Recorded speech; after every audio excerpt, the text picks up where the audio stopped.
ಸ್ನೇಹಿತರೆ ನಮಸ್ಕಾರ. ಚರಿತ್ರೆ ಬಿಗ್ ನ್ಯೂಸ್ಗೆ ನಿಮಗೆಲ್ಲ ಪ್ರೀತಿಯ ಸ್ವಾಗತ. ಹೊಸ ವರ್ಷದ ಆರಂಭದ ದಿನವೇ ಗುಜರಾತ್ನಲ್ಲಿ ಮತ್ತೆ ಲಘು ಭೂಕಂಪನ ಸಂಭವಿಸಿದೆ. ರಾಜ್ಯದ ಕಚ್ ವಲಯದಲ್ಲಿ ಬುಧವಾರ ಬೆಳಗ್ಗೆ ಲಘು ಕಂಪನ ದಾಖಲಾಗಿದೆ. ರೆಕ್ಟರ್ ಮಾಪಕದಲ್ಲಿ 3.2 ತೀವ್ರತೆಯ ಕಂಪನ ದಾಖಲಾಗಿದ್ದು ಯಾವುದೇ ತುರ್ತು ಪರಿಸ್ಥಿತಿಯ ಬೆದರಿಕೆ ಇಲ್ಲ ಅಂತ ಭೂಕಂಪನ ಸಂಶೋಧನಾ ಸಂಸ್ಥೆ ತಿಳಿಸಿದೆ. ಬುಧವಾರ ಬೆಳಗ್ಗೆ 10:24 ಹೊತ್ತಿಗೆ ಈ ಕಂಪನ ದಾಖಲಾಗಿದೆ. ಭೂಕಂಪನದ ಕೇಂದ್ರ ಬಿಂದು ಬೌಚಾದಿಂದ ಈಶಾನ್ಯಕ್ಕೆ 23 ಕಿಲೋಮೀಟರ್ ದೂರದಲ್ಲಿ ಪತ್ತೆಯಾಗಿದೆ. ಕಳೆದೊಂದು ವಾರದಲ್ಲಿ ಇದು ಸತತ 2ನೇ ಲಘು ಕಂಪನವಾಗಿದ್ದು, ಕಳೆದ 3 ತಿಂಗಳಿನಲ್ಲಿ ಕಚ್ ಪ್ರಾಂತ್ಯದಲ್ಲಿ ನಿರಂತರ ಸರಣಿ ಕಂಪನಗಳು ಉಂಟಾಗುತ್ತಿವೆ. ತೀವ್ರ ಭೂಕಂಪ ವಲಯದಲ್ಲಿ ಬರುವ ಕಚ್ ಭಾಗದಲ್ಲಿ ಶಿಲಾಫಲಕದ ಸ್ಥಿತ್ಯಂತರ ನಡೆಯುತ್ತಿರಬಹುದು ಅಂತ ಭೂವಿಜ್ಞಾನಿಗಳು ಅಭಿಪ್ರಾಯಪಟ್ಟಿದ್ದಾರೆ. ಸದ್ಯ ಜನಜೀವನ ಸಾಮಾನ್ಯ ಸ್ಥಿತಿಯಲ್ಲಿದೆ. ಯಾವುದೇ ಆಸ್ತಿ ಪಾಸ್ತಿಗೆ ಹಾನಿಯಾದ ಬಗ್ಗೆ ವರದಿಯಾಗಿಲ್ಲ ಅಂತ ಕಚ್ ಜಿಲ್ಲಾಡಳಿತ ಹೇಳಿದೆ. ಸುಮಾರು 200 ವರ್ಷಗಳಲ್ಲಿ ಈ ವಲಯ ಸರಿಸುಮಾರು 9 ಬಾರಿ ಪ್ರಬಲ ಭೂಕಂಪಗಳಿಗೆ ಸಾಕ್ಷಿಯಾಗಿದೆ. ಹೀಗಾಗಿ ಇಲ್ಲಿ ಸಂಭವಿಸುವ ಸಣ್ಣ ಕಂಪನಗಳು ಕೂಡ ಮಹತ್ವ ಪಡೆಯುತ್ತವೆ. ದೆಹಲಿ ಸುತ್ತಮುತ್ತಲ ರಾಜ್ಯಗಳಲ್ಲಿ ನಿರಂತರವಾಗಿ ಹೋರಾಟ ಮಾಡ್ತಾ ಇರುವ ಸಂಯುಕ್ತ ಕಿಸಾನ್ ಮೋರ್ಚಾ ಇದೀಗ ಸುಪ್ರೀಂ ಕೋರ್ಟ್ನೊಂದಿಗೆ ಸಂಘರ್ಷಕ್ಕೆ ಬಿದ್ದಂತೆ ಕಾಣುತ್ತಿದೆ. ಕಾರಣ, ಈ ರೈತ ಸಂಘಟನೆ ಇದೀಗ ರೈತರ ಬೇಡಿಕೆಗಳನ್ನ ಪರಿಶೀಲಿಸುವ ನಿಟ್ಟಿನಲ್ಲಿ ಸುಪ್ರೀಂ ಕೋರ್ಟ್ ನಿರ್ದೇಶಿಸಿರುವ ಸಮಿತಿ ಮುಂದೆ ಹಾಜರಾಗಲು ನಕಾರ ವ್ಯಕ್ತಪಡಿಸಿದೆ. ಈ ಕುರಿತು ಬುಧವಾರ ಎಸ್ಕೆಎಂ ಘೋಷಣೆ ಹೊರಡಿಸಿದೆ. ಅಂದಹಾಗೆ ಸುಪ್ರೀಂ ಕೋರ್ಟ್ ಮಧ್ಯಸ್ಥಿಕೆಯಲ್ಲಿ ನೇಮಕಗೊಂಡಿದ್ದ ಸಮಿತಿ ಜನವರಿ 3ರಂದು ಪಂಚಕುಲಾದಿಂದ ಸಭೆ ಕರೆದಿತ್ತು. ಆದರೆ ಈ ಸಭೆಯಲ್ಲಿ ಪಾಲ್ಗೊಳ್ಳದಿರಲು ಎಸ್ಕೆಎಂ ಸಂಘಟನೆ ನಿರ್ಧರಿಸಿದೆ. ಪಂಜಾಬ್ ಹಾಗೂ ಹರಿಯಾಣ ರಾಜ್ಯಗಳ ಶಂಭು ಗಡಿ ಹಾಗೂ ಕನೈರಿ ಗಡಿಯಲ್ಲಿ ಕಳೆದ ವರ್ಷ ರೈತ ಸಂಘಟನೆಗಳು ದೊಡ್ಡ ಮಟ್ಟದ ಹೋರಾಟ ಮಾಡಿದ್ದವು. ಈ ವೇಳೆ ಸರ್ವೋಚ್ಚ ನ್ಯಾಯಾಲಯ ಸಮಸ್ಯೆಯನ್ನ ಬಗೆಹರಿಸುವ ನಿಟ್ಟಿನಲ್ಲಿ ಈ ಸಮಿತಿಯನ್ನ ರಚಿಸಿತ್ತು. ಆದರೆ ಎಸ್ಕೆಎಂ ತಾನು ಆ ಸಂದರ್ಭದಲ್ಲಿ ಆಂದೋಲನದ ಭಾಗವಾಗಿರಲಿಲ್ಲ ಎಂದು ಹೇಳಿಕೊಂಡಿದೆ. ಈ ಕಾರಣಕ್ಕಾಗಿ ಸಂಧಾನ ಸಭೆಯಲ್ಲಿ ಭಾಗಿಯಾಗಿಲ್ಲ ಅಂತ ಸಂಯುಕ್ತ ಕಿಸಾನ್ ಮೋರ್ಚಾ ಹೇಳಿಕೊಂಡಿದೆ.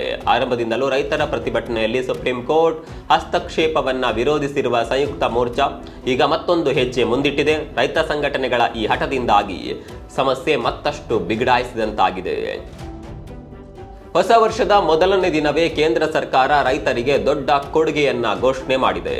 ಅನ್ನದಾತರ ಹಿತದೃಷ್ಟಿಯಿಂದ ಹಲವು ಮಹತ್ವದ ನಿರ್ಧಾರಗಳನ್ನ ಕೈಗೊಂಡಿದೆ. ಫಸಲ್ ಭೀಮಾ ಯೋಜನೆಯ ವ್ಯಾಪ್ತಿಯನ್ನ ವಿಸ್ತರಿಸಲು ಮೋದಿ ಸರ್ಕಾರ ನಿರ್ಧರಿಸಿದೆ. ಅದರ ಅಡಿಯಲ್ಲಿ ಬರೋಬ್ಬರಿ 4 ಕೋಟಿ ಹೆಚ್ಚು ರೈತರನ್ನ ಸೇರಿಸಲಾಗುವುದು ಅಂತ ಪ್ರಧಾನಿ ಘೋಷಣೆ ಮಾಡಿದ್ದಾರೆ. ಇದರಿಂದ ಹೆಚ್ಚಿನ ರೈತರು ಬೆಳೆ ನಷ್ಟದ ಸಮಯದಲ್ಲಿ ಆರ್ಥಿಕ ನೆರವು ಪಡೆಯಲು ಸಾಧ್ಯವಾಗುತ್ತದೆ. ಇದರೊಂದಿಗೆ ಡಿಎಪಿ ರಸಗೊಬ್ಬರದ ಮೇಲೆ 3850 ಕೋಟಿ ರೂಪಾಯಿಗಳ ಹೆಚ್ಚುವರಿ ಸಬ್ಸಿಡಿ ನೀಡಲು ಸಹ ಸರ್ಕಾರ ನಿರ್ಧರಿಸಿದೆ. ಅಂತಾರಾಷ್ಟ್ರೀಯ ಮಾರುಕಟ್ಟೆಯಲ್ಲಿ ಡಿಎಪಿ ಬೆಲೆ ಏರಿಕೆಯಾಗಿದ್ದರೂ ಆ ಹೊರೆ ರೈತರ ಮೇಲೆ ಬೀಳದಂತೆ ಸರ್ಕಾರ ಈ ನಿರ್ಧಾರ ಕೈಗೊಂಡಿದೆ. ಇದರ ಅನ್ವಯ 50 ಕೆಜಿಯ ಡಿಎಪಿ ಚೀಲ 1350 ರೂಪಾಯಿಗೆ ರೈತರ ಕೈ ಸೇರಲಿದೆ. ಭೌಗೋಳಿಕ ರಾಜಕೀಯ ಉದ್ವಿಗ್ನತೆ ಮತ್ತು ಯುದ್ಧದ ಪರಿಸ್ಥಿತಿಗಳಿಂದಾಗಿ ಡಿಎಪಿ ಗೊಬ್ಬರದ ಬೆಲೆ ನಿರಂತರವಾಗಿ ಏರಿಕೆ ಕಾಣುತ್ತಿದೆ. ಹೀಗಾಗಿ ಅನ್ನದಾತರ ಹಿತದೃಷ್ಟಿಯಿಂದಾಗಿ ಈ ಮಹತ್ವದ ಹೆಜ್ಜೆ ಇರಿಸಲಾಗಿದೆ ಅಂತ ಕೇಂದ್ರ ಸಚಿವ ಅಶ್ವಿನಿ ವೈಷ್ಣವ್ ಹೇಳಿದ್ದಾರೆ. ಉತ್ತರ ಪ್ರದೇಶದಲ್ಲಿ ಬೀಗ ಬಿದ್ದಿರುವ ಅನೇಕ ದೇವಾಲಯಗಳಿಗೆ ಕೊನೆಗೂ ಪೂಜಾ ಭಾಗ್ಯ ಸಿಕ್ತಿದೆ. ಒಂದಾದ ಮೇಲೊಂದರಂತೆ ಹಳೆಯ ದೇಗುಲಗಳನ್ನ ಪೂಜೆಗಾಗಿ ಯೋಗಿ ಆಡಳಿತ ಮುಕ್ತ ಮಾಡ್ತಾ ಇದೆ. ಹಲವು ವಿವಾದಗಳಿಂದ ಬೀಗ ಬಿದ್ದಿರುವ ದೇಗುಲಗಳತ್ತ ಯೋಗಿ ಸರ್ಕಾರ ಚಿತ್ತ ನೆಟ್ಟಿದೆ.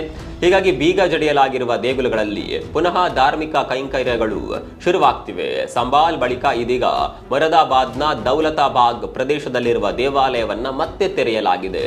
ದಶಕಗಳ ಹಿಂದೆ ಕೋಮು ಹಿಂಸಾಚಾರದ ವೇಳೆ ದೇಗುಲಕ್ಕೆ ಬೀಗ ಜಡಿಯಲಾಗಿತ್ತು. ಈಗ ಮತ್ತೆ ಸುಮಾರು 44 ವರ್ಷಗಳ ಬಳಿಕ ತೆರೆಯಲ್ಪಡ್ತಾ ಇದೆ.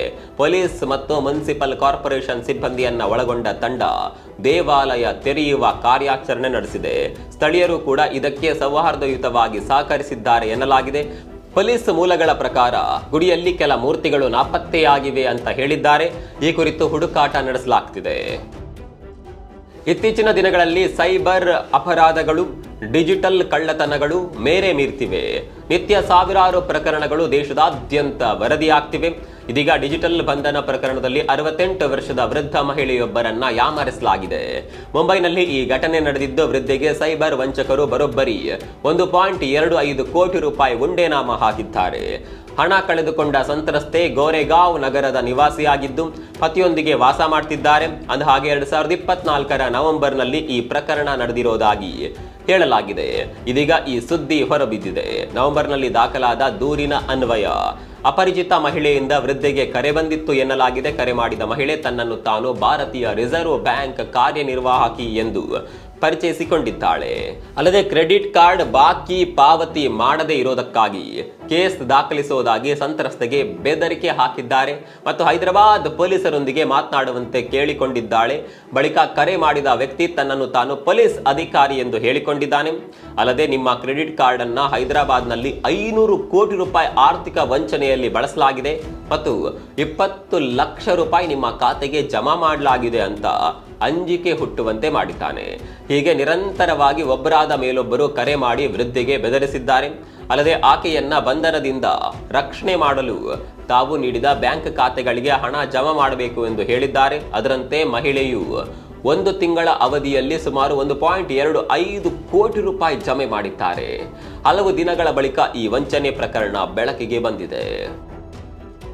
ರಾಜಸ್ಥಾನದ ಜೈಸಲ್ಮೇರ್ ಜಿಲ್ಲೆಯ ಮೋಹನ್ಗಢ್ ತಹಸೀಲ್ನ ತಾರಾಘರ್ ಗ್ರಾಮದ ಜಮೀನೊಂದರಲ್ಲಿ ಕಂಡುಬಂದಿದ್ದ ಜಲಧಾರೆಯ ತೀವ್ರತೆ ಕಡಿಮೆಯಾಗಿದೆ. ಕೊಳವೆ ಬಾವಿಯಿಂದ ಉಕ್ಕುತ್ತಿದ್ದ ನೀರು ಬಂದಾಗಿದೆ. ಕಳೆದ 4-5 ದಿನಗಳಿಂದ ಭಾರಿ ಸುದ್ದಿ ಮಾಡಿದ್ದ ಈ ಬೋರ್ವೆಲ್ ಸೋಷಿಯಲ್ ಮೀಡಿಯಾದಲ್ಲಿ ಸಾಕಷ್ಟು ವೈರಲ್ ಆಗಿತ್ತು. ತಾರಾಘರ್ ಗ್ರಾಮದ ವಿಕ್ರಮ್ ಸಿಂಗ್ ಎಂಬ ರೈತರ ಜಮೀನಿನಲ್ಲಿ ಕೊಳವೆ ಬಾವಿ ಕೊರೆಯುವಾಗ ನೀರು ದೊಡ್ಡ ಪ್ರಮಾಣದಲ್ಲಿ ಉಕ್ಕಿ ಹರಿದಿತ್ತು. ಜಮೀನಿನಲ್ಲಿ ಸಣ್ಣದೊಂದು ಸರೋವರವೇ ನಿರ್ಮಾಣವಾಗಿತ್ತು. ಭಾರೀ ಪ್ರಮಾಣದಲ್ಲಿ ಉಕ್ಕಿ ಹರಿದಿದ್ದ ಕೊಳವೆ ಬಾವಿ ಬೋರ್ವೆಲ್ ಲಾರಿಯನ್ನ ಸಹ ನುಂಗಿ ಹಾಕಿತ್ತು. ಈ ಘಟನೆ ಅನೇಕ ರೀತಿಯ ಚರ್ಚೆಗೆ ಕಾರಣವಾಗಿತ್ತು. ಕೆಲವರು ಇದು ಪುರಾಣ ಕಾಲದ ಗುಪ್ತಗಾಮಿನಿ ನದಿ ಸರಸ್ವತಿ ಮರುಹುಟ್ಟು ಎಂದು ವ್ಯಾಖ್ಯಾನಿಸಿದರೆ, ಕೆಲವರು ಈ ಸ್ಥಳದಲ್ಲಿ ದೊಡ್ಡ ಪ್ರಮಾಣದಲ್ಲಿ ಅನಿಲ ನಿಕ್ಷೇಪ ಇರಬಹುದು ಅಂತ ಹೇಳಿದ್ದರು. ಅಲ್ಲದೆ ಇದು ಅನಾಹುತದ ಮುನ್ಸೂಚನೆಯ ಎನ್ನುವ ಮಾತುಗಳು ಕೂಡ ನೆಟ್ಟಿಗರಿಂದ ಕೇಳಿ ಬಂದಿದ್ದವು. ಸದ್ಯ ನೀರಿನ ಬುಗ್ಗೆ ನಿಂತಿದೆ. ಭೂಗರ್ಭ ಶಾಸ್ತ್ರಜ್ಞರ ಪ್ರಕಾರ ಭೂಮಿಯ ಶಿಲಾ ಪದರಗಳಲ್ಲಿ ಅತಿ ಹೆಚ್ಚು ಸಂಗ್ರಹವಾದ ನೀರು ಒಮ್ಮೊಮ್ಮೆ ಈ ರೀತಿ ಒತ್ತಡದೊಂದಿಗೆ ಹೊರಬರುತ್ತದೆ ಎಂದು ಹೇಳಿದ್ದಾರೆ. ಇನ್ನು ಘಟನೆಯ ಕುರಿತು ಜಿಲ್ಲಾಡಳಿತ ಹೆಚ್ಚಿನ ಮಾಹಿತಿ ಸಂಗ್ರಹಿಸಲು ಮುಂದಾಗಿದೆ. ನೀರಿನ ಮಾದರಿ ಹಾಗೂ ಆ ಪ್ರದೇಶದಲ್ಲಿ ಕೊಳವೆ ಬಾವಿಯಿಂದ ಹೊರಬಂದಿರುವ ಮರಳಿನ ಮಾದರಿಯನ್ನ ಪ್ರಯೋಗಾಲಯಕ್ಕೆ ಕಳುಹಿಸಿದೆ. ಈ ವರದಿ ಬಂದ ಬಳಿಕವಷ್ಟೇ ಈ ನೀರಿನ ಸೆಲೆಯ ಬಗ್ಗೆ ಹೆಚ್ಚಿನ ಮಾಹಿತಿ ಸಿಗಬಹುದು ಎನ್ನಲಾಗ್ತಿದೆ. ಪಾಕಿಸ್ತಾನದೊಂದಿಗಿನ ಮುನಿಸು ಕಲಹ ಏನೇ ಇರಲಿ, ಆದರೆ ಉಭಯ ದೇಶಗಳು ಪರಮಾಣು ಸ್ಥಾವರಗಳಿಗೆ ಸಂಬಂಧಿಸಿದಂತೆ ನಡೆಯುವ ಸ್ಥಾವರಗಳ ಪಟ್ಟಿ ವಿನಿಮಯ ಕಾರ್ಯಕ್ರಮ ಮಾತ್ರ ಸುಸೂತ್ರವಾಗಿ ನಡೆಯುತ್ತವೆ. ಇದೀಗ ಮತ್ತೆ 2 ರಾಷ್ಟ್ರಗಳು ತಮ್ಮ ತಮ್ಮ ದೇಶಗಳಲ್ಲಿರುವ ಅಣುಸ್ಥಾವರಗಳ ಕುರಿತು ಮಾಹಿತಿ ವಿನಿಮಯ ಮಾಡಿಕೊಂಡಿವೆ. ಬುಧವಾರ ದ್ವಿಪಕ್ಷೀಯ ಒಪ್ಪಂದದ ಅಡಿಯಲ್ಲಿ ತಮ್ಮ ಪರಮಾಣು ಸ್ಥಾವರಗಳ ಪಟ್ಟಿಯನ್ನ ವಿನಿಮಯ ಮಾಡಿಕೊಂಡಿವೆ. ಒಪ್ಪಂದವನ್ನ ಡಿಸೆಂಬರ್ 31, 1988ರಂದು ಸಹಿ ಮಾಡಲಾಗಿತ್ತು. ಜನವರಿ 27, 1991ರಂದು ಈ ಒಪ್ಪಂದ ಜಾರಿಗೆ ಬಂದಿತ್ತು. ಅದರಂತೆ ಈ ಒಪ್ಪಂದದ ಪ್ರಕಾರ ಎರಡೂ ದೇಶಗಳು ತಮ್ಮ ಪರಮಾಣು ಸ್ಥಾವರಗಳ ಬಗ್ಗೆ ಪ್ರತಿ ವರ್ಷದ ಜನವರಿಯ ಮೊದಲ ವಾರದಲ್ಲಿ ಪರಸ್ಪರ ಪಟ್ಟಿ ವಿನಿಮಯ ಮಾಡಿಕೊಳ್ಳುತ್ತವೆ. ಈ ಕುರಿತು ಮಾಹಿತಿ ನೀಡಿರುವ ವಿದೇಶಾಂಗ ಇಲಾಖೆ, ಇದು ಉಭಯ ದೇಶಗಳ ನಡುವೆ ಇಂತಹ ಪಟ್ಟಿಗಳ ಸತತ 34ನೇ ವಿನಿಮಯವಾಗಿದೆ ಅಂತ ತಿಳಿಸಿದೆ. ಈ ಒಪ್ಪಂದದ ಅನುಸಾರ ಸ್ಥಾವರಗಳ ಪಟ್ಟಿ ಮೊದಲ ವಿನಿಮಯ ಈ ಒಪ್ಪಂದದ ಪ್ರಕಾರ ಸ್ಥಾವರಗಳ ಪಟ್ಟಿಯ ಮೊದಲ ವಿನಿಮಯ ಜನವರಿ 1, 1992ರಂದು ನಡೆದಿತ್ತು. ಹೊಸ ವರ್ಷದ ದಿನವೇ ಅಮೆರಿಕದಲ್ಲಿ ಆಗುಂತುಕನೊಬ್ಬ ಅವಾಂತರ ಸೃಷ್ಟಿಸಿದ್ದಾನೆ. ಹೊಸ ವರ್ಷಾಚರಣೆಯಲ್ಲಿ ತೊಡಗಿದ್ದವರ ಮೇಲೆ ಏಕಾಏಕಿ ಲಾರಿ ಹತ್ತಿಸಿ 10 ಜನರ ಸಾವಿಗೆ ಕಾರಣನಾಗಿದ್ದಾನೆ. ಅಮೆರಿಕದ ನ್ಯೂ ಓರ್ಲಿಯಾನ್ಸ್ ಪ್ರದೇಶದಲ್ಲಿ ಈ ಘಟನೆ ನಡೆದಿದೆ. ಜನವರಿ 1ರ ಬೆಳಗಿನ ಜಾವ ರಸ್ತೆಯಲ್ಲಿ ಹೊಸ ವರ್ಷದ ಹುಮ್ಮಸ್ಸಿನಲ್ಲಿದ್ದವರ ಮೇಲೆ ಚಾಲಕ ಲಾರಿ ಹಾರಿಸಿದ್ದಾನೆ. ಇದೇ ವೇಳೆ ಟ್ರಕ್ ಚಾಲಕ ಬಂದೂಕಿನಿಂದ ಗುಂಡಿನ ದಾಳಿ ನಡೆಸಿದ್ದಾನೆ. ಈ ಘಟನೆಯಿಂದಾಗಿ ಸ್ಥಳದಲ್ಲಿ ಆತಂಕ ಮನೆ ಮಾಡಿತ್ತು. ನ್ಯೂ ಓರ್ಲಿಯಾನ್ಸ್ ಪೊಲೀಸ್ ಇಲಾಖೆ ಈ ದುರಂತ ಘಟನೆಯನ್ನ ದೃಢಪಡಿಸಿದೆ. ಶಂಕಿತನು ಜನರ ಮೇಲೆ ಟ್ರಕ್ ಹರಿಸಿದ್ದಲ್ಲದೆ ಗುಂಡಿನ ದಾಳಿಯನ್ನ ಕೂಡ ನಡೆಸಿದ್ದಾನೆ. ಇನ್ನು ಗುಂಡೇಟಿನಿಂದ ಹೆಚ್ಚುವರಿ ಸಾವು ನೋವುಗಳು ಅಥವಾ ಗಾಯಗಳು ಉಂಟಾಗಿರುವ ಸಾಧ್ಯತೆ ಇದೆ. ಅಮೆರಿಕದ ಜಾರ್ಜಿಯಾದಲ್ಲಿ ನ್ಯಾಯಾಧೀಶರೊಬ್ಬರು ಕೋರ್ಟ್ನಲ್ಲಿಯೇ ಸಂಶಯಾಸ್ಪದವಾಗಿ ಸಾವಿಗೀಡಾಗಿದ್ದಾರೆ. ವರದಿಗಳ ಪ್ರಕಾರ ಇದು ನ್ಯಾಯಾಧೀಶರ ಕೆಲಸದ ಕೊನೆಯ ದಿನವಾಗಿತ್ತಂತೆ. ನಾಳೆಯಿಂದ ಅವರು ನಿವೃತ್ತಿಯಾಗಲಿದ್ದರು ಎನ್ನಲಾಗಿದೆ. ಆದರೆ ವಿಚಿತ್ರ ಎನ್ನುವಂತೆ ಹೈಕೋರ್ಟ್ ಕಟ್ಟಡದಲ್ಲೇ ಅವರ ಮೃತದೇಹ ಪತ್ತೆಯಾಗಿದೆ. ಮೃತ ನ್ಯಾಯಾಧೀಶರನ್ನ ಸ್ಟೀಫನ್ ಏಕಲ್ ಎಂದು ಗುರುತಿಸಲಾಗಿದೆ.